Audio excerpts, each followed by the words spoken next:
Ayan, pasensya na mga kapatid, nais kong pakainin kayo sa inasal ngayong araw na ito. So ayan, hindi po natin akalain na sarado ang inasal.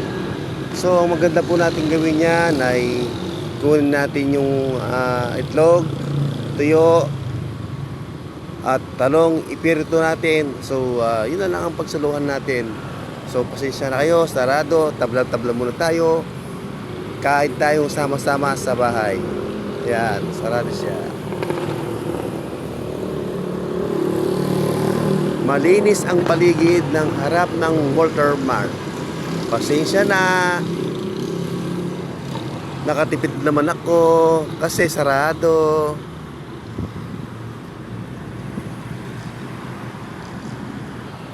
So wala tayong makikita mga ibang sasakyan dito.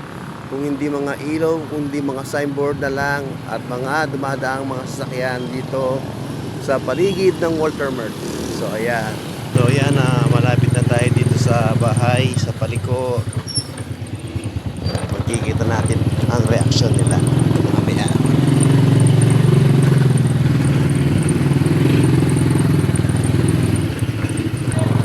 Pre! Hey!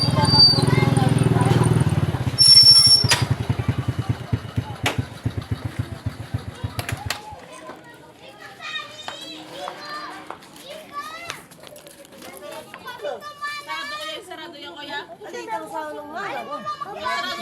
Ha? Pakabibas na kayo? Makasaraya ka na. Ha? Yung sinabi? Ha? Wala naman kayo.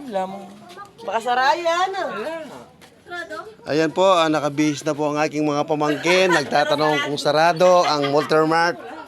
Ayan sila, oh. Ang ganda-ganda ng aking mga pamangkin. Ayan sila. Iba ang request nila ngayon, may Jollibee daw muna kami. Kasi sarado ang Walter Mart!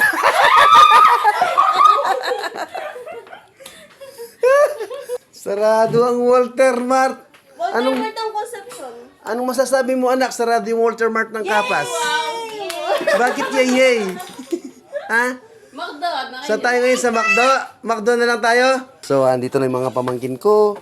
Hindi pa rin ako nakaligtas sa tuyo at tsaka sa itlog, tsaka sa talong. So, tuloy pa rin kami sa McDo. So, ayan ang mga magaganda kong pamangkin. Maganda. Yan. So, tara, go na. Ma, go na.